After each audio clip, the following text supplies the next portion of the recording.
Hello everybody. Well, if you're having some withdrawal symptoms from the Grand Tours, fear not, because the third and final one of this year is just around the corner. The Vuelta a España, or the Tour of Spain, starts on the 24th of August with a 27k team time trial and finishes in Madrid 23 days later. Now, the Vuelta is a pretty big deal, particularly if you're Spanish, so it's no surprise to see Joaquin Rodriguez of Katusha and Alejandro Valverde of Movistar both taking the start. And this year, the 68th edition of the Vuelta, there are 13 mountain stages, including 11 with uphill finishes, so it seems tailor-made for riders of that type. And of course, those two both performed extremely well at the recent Tour de France, but it could be someone that was absent from that race that could be their main threat for the overall. Vincenzo Nibali, of course, winner of the Giro d'Italia this year, had a quiet middle part of the season, but he's looking like he's going strong for the last part. Yeah, so Vincenzo Nibali came back after his break from the Giro at the Tour of Poland, and he was fairly anonymous there, wasn't he? Really quiet. But then at the Vuelta at Burgos, which was a 4-day stage race in the middle of August, he was looking pretty ominous, particularly on the final mountaintop finish, where I believe he finished third and was looking really strong.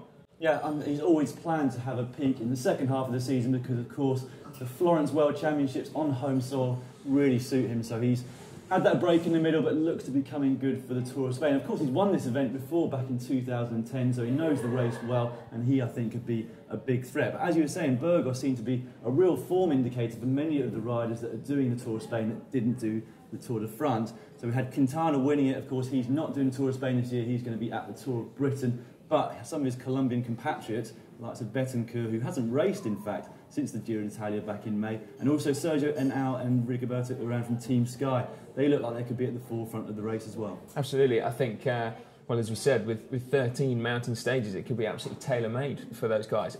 Interesting, really interesting to see how Betancourt is going to manage it, having not raced. I mean, that's almost unheard of, isn't it? So I'll be particularly interested to see what he's up to. The Ivan Basso actually was looking really strong at Burgos, wasn't it? He's such a quiet rider that even when he's doing well, you barely notice him. And obviously, he pulled out, or didn't even start the Tour of Italy, did he? Because of a saddle sore. But the fact that he finished fourth on that mountain finish, that's looking pretty good for him, don't you think? Yeah, I think it will. I mean, he's so consistent, and that's what his strengths are, and that's what you need, of course, to do well at the Grand Tours. But going back to Betancourt, I'm so interested to see how that guy goes, because of course Quintana before the Tour de France didn't race from Liège-Bastogne-Liège, but that was only 2 months. It's been over 3 months at the start of the Vuelta. It will be when Betancourt finished as best young rider at the Giro d'Italia. So that is, well, that's some break. I presume he's been back in Colombia. Looking at other favourites, it's possible that Sammy Sanchez might want to go out with a bang in terms of the fact that Esquetel, his team, are finishing at the end of the season. Have you got any more people that you expect to be at the top end of the GC? Well, there's the two Balkan guys, aren't there? Mollema and Tendam. Whether or not they're in contention, I don't know. The fact that Mollema was struggling so much at the end of the Tour de France, they said he had flu, didn't they? You can't race the Tour de France with flu, so I guess he was just fatigued. So one wonders whether he can recover from that. But clearly, two seriously strong guys there, so there's a possibility, isn't there? Now, the Vuelta's actually started with a team time trial for the last few years, although this year is slightly different in that it's 27 kilometres long, which is significantly longer than any of the others. So we're going to see some quite big time gaps among the GC contenders right from the beginning. And then actually on stage 2, we'll see them take it out on each other on the road, because there's a pretty significant summit finish, even as early in the race as that. It's 11 kilometres long, at an average gradient of 5.6%. So we'll see some time gaps and a bit of a hierarchy established that early on, I think. Yeah, and as Simon's mentioned, 11 uphill finishes in this year's race. But there's two that really stand out to me, and the first one comes on stage 10, Monday the 2nd of September. The Tour of Spain organisers have found a new climb around the Granada region called the Alto de Hazallanes. The Alto de Hazallanes. The Alto de Hazallanes. A bloody hard climb in the middle. The Alto de Hazallanes, which is 15.6 k's at an average gradient of 5%. But those figures really don't tell the whole story, because midway through that climb, it's a 3.5k section, which is either flat or downhill. And then they hit a torturous 7k section, a maximum gradient of 18%, an average of well over 10. Now, arguably the queen stage of this year's race is the penultimate stage, which finishes on top of the pretty savage Angliru.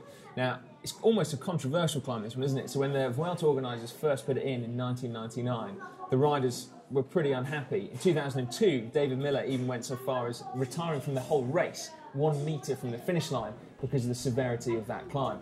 Now, however, with compact chain sets, the guys don't seem to mind too much, but nevertheless, the GC battle is going to be wide open until the very summit of that climb. Yeah, and I think that's going to play a big part since the riders that have done the Tour de France, they might be starting to fade in the last week of the Tour of Spain. We saw that particularly with Chris Froome last year, who went into the Tour of Spain as leader of Team Sky, but in that third and final week, he fell away from the podium. So the likes of Rodriguez and Valverde, they might start to suffer on the Angliru coming on the 20th stage of the race. And Carlos Betancourt, who hasn't raced, might well be flying by that point. Could well be.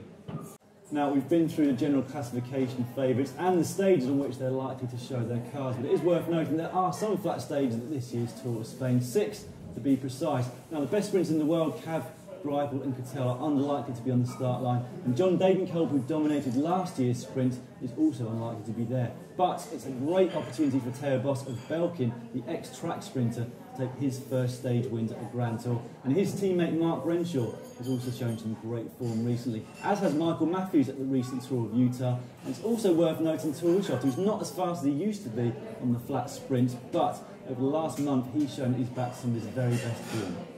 Now, the other battle that I think is worth a mention is in the time trial. There's only one this year on stage 11. It's 37 kilometres long, but it's going to be the last tune-up for guys like Fabian Cancellara and Tony Martin, both of whom have said they're going all out for the World Championships just a few weeks later. So that could be a very, very interesting day indeed, I think.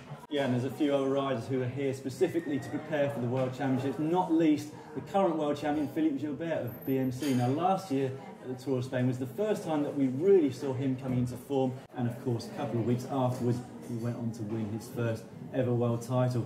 But there's also a few people that are going to be desperate at this race to get results, because 2 World Tour teams look like they're going to be disbanding next year, Escatel and Vacansoleil. And that could mean there's a lot of riders in the bunch without a contract already signed, and they're going to be desperate to get themselves seen on TV and also get results. Absolutely. There's a good few reasons there why the Vuelta could very well be one of the most hotly contested races of the year. Yeah, and we're going to be out at the Vuelta, as we have been for the Giro d'Italia and the Tour de France. If there's anything specific you'd like to see us do there, please let us know in the comments section below, and we'll see you soon. Ensures that the only track we're likely to meet is fellow cyclists. Number 7, Rocacorba. A climb made famous by the legions of pro cyclists that call the Catalonian city of Girona their home